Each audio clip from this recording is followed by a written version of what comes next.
আজকে এখানে কি হচ্ছে? আজকে এখানে আমরা একটা সম্বর্ধনা অনুষ্ঠান করলাম। গত 25, 26, 27 তারিখে কলকাতায় নেতাজি ইন্ডোর স্টেডিয়ামে অনুষ্ঠিত হয়েছিল 9th international karate championship, Indian challenge. তো এই অনুষ্ঠানে আমাদের পূর্ব বর্ধমান জেলা থেকে মার্শাল আর্টস একাডেমির পক্ষ থেকে টোটাল 43 জন প্রতিযোগী অংশগ্রহণ করেছে। তার মধ্যে আমরা 51টি পদক জয়লাভ করি। তো তার মধ্যে 7টা গোল্ড, 12টা সিলভার এবং 32টি ব্রোঞ্জ পদক এরা জয়লাভ করেছে। তো এদের আমরা উৎসাহিত করলাম মেডেল, পুষ্পস্তবক এবং প্রশংসাপত্র দিয়ে, যাতে আগামী দিনে এরা আরও ভালো রেজাল্ট করতে পারে, আরও উন্নত করতে পারে, পরবর্তী টুর্নামেন্টে আরও ভালো পদক আনতে পারে।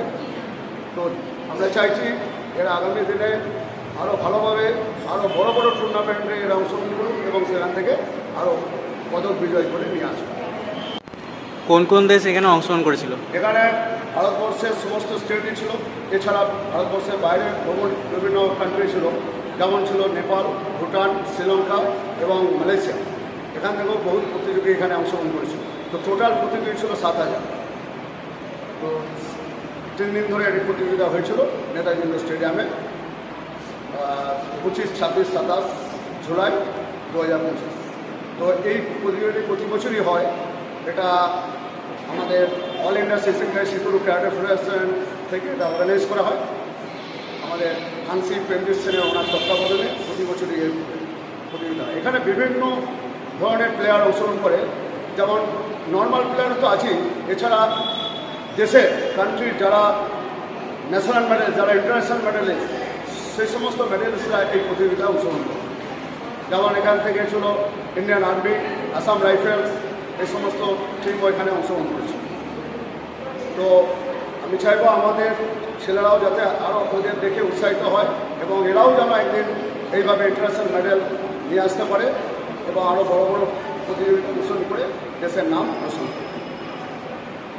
আপনার নাম? আমার নাম Debashis Kumar Mondal, the martial arts academy সেশনকারী বর্ধমানের চেয়ারম্যান। Thank you.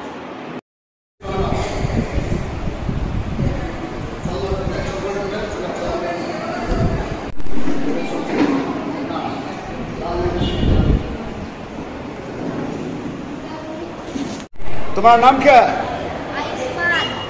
कौन से क्लास में पढ़ रहे हो? क्लास 2 कौन से स्कूल में? DPS। अच्छा, तुम कौन से चैंपियनशिप पार्टिसिपेट किया? 9th international karate championship. क्या मेडल मिला? ब्रॉन्ज। क्या काता में ना फुमिते में? काता। वाह, वेरी गुड। तुम और चैंपियनशिप खेलेगा? यस। हाँ, क्या मेडल मिलेगा उसमें? गोल्ड। वाह, वेरी गुड, थैंक यू। তোমার নাম কি? তুমি কি কম্পিটিশনে গিয়েছিলে? International champion.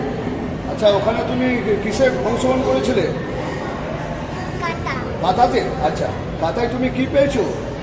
Silver medal. বাহ, খুব সুন্দর। আর কোন ক্লাসে পড়ো তুমি?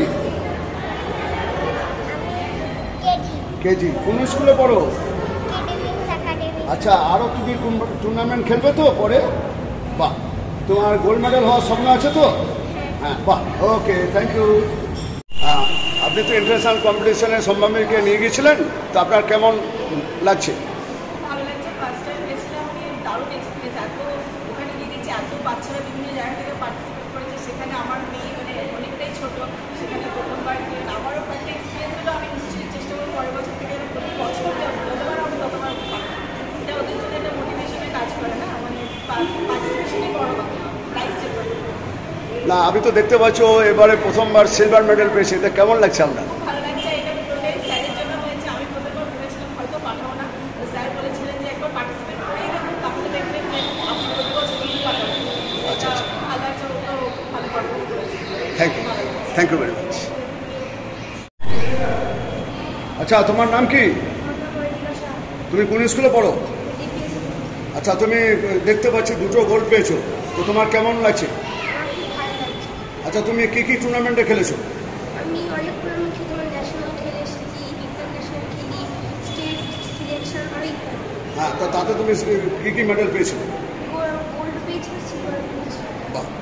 তোমার পরবর্তী যে টুর্নামেন্ট হবে সেখানে তোমার কি মনে হচ্ছে কি মেডেল তুমি অর্জন করবে, গোল্ড পাবে, তোমার কনফিডেন্স আছে? বাহ, তাহলে এরপর তাহলে তুমি আরও ভালোভাবে প্র্যাকটিস করে আরও যাতে গোল্ড পাবে। বাহ, ভেরি গুড। আর তুমি কোন ক্লাসে পড়ো? ক্লাস 4। আচ্ছা, বাহ, থ্যাংক ইউ। তোমার নাম কি? তুমি কোন স্কুলে পড়ো? আচ্ছা, তুমি কি কি পেয়েছো? আমি একটি গোল্ড পেয়েছি এবং দুটি ব্রোঞ্জ পেয়েছি। আচ্ছা, এর আগে তুমি কোনো টুর্নামেন্ট খেলেছিলে? হ্যাঁ, আমি অনেক টুর্নামেন্ট খেলেছি, স্টেট, সিলেকশন, জোনাল। স্টেটে কি হয়েছিল? আমি স্টেটে কাপড়ে গোল্ড পেয়েছি। বাহ, ভেরি গুড। নেক্সট, তোমার নাম কি? আমার নাম শ্রেয়সী ঘোষ। তুমি ইন্টারন্যাশনাল ছাড়া আর কি কি টুর্নামেন্ট খেলেছো? আমি জোনাল খেলেছি, ইউনিয়ন খেলেছি, স্টেট খেলেছি আর ইন্টার। স্টেটে তোমার কি মেডেল আছে? স্টেটে আমি থার্ড হয়েছি এবং আর একটা সেকেন্ড হয়েছি। আর জোনালে কি হয়েছিল? টোটাল ফার্স্ট র্যাঙ্ক হয়েছি। বাহ, ভেরি গুড। তোমার নাম কি? সম্পূর্ণ পারছি। তুমি কোন স্কুলে পড়ো? High school. আচ্ছা আচ্ছা, তুমি এটা কি প্রথমবার তোমার টুর্নামেন্ট? তুমি কটা টুর্নামেন্ট খেলেছো? আমি অনেক টুর্নামেন্টে খেলেছি, ইন্টারন্যাশনাল 3বার খেলেছি। বাহ বাহ, ভেরি গুড। 3বার খেলেছো, তো এবার তুমি গোল্ড পেয়েছো। এর আগে কি পেয়েছিলে? আগেরবার ডাবল গোল্ড পেয়েছি। বাহ, ভেরি গুড। আচ্ছা, তো পরবর্তী টুর্নামেন্টের ব্যাপারে তুমি কি করতে চাইছো?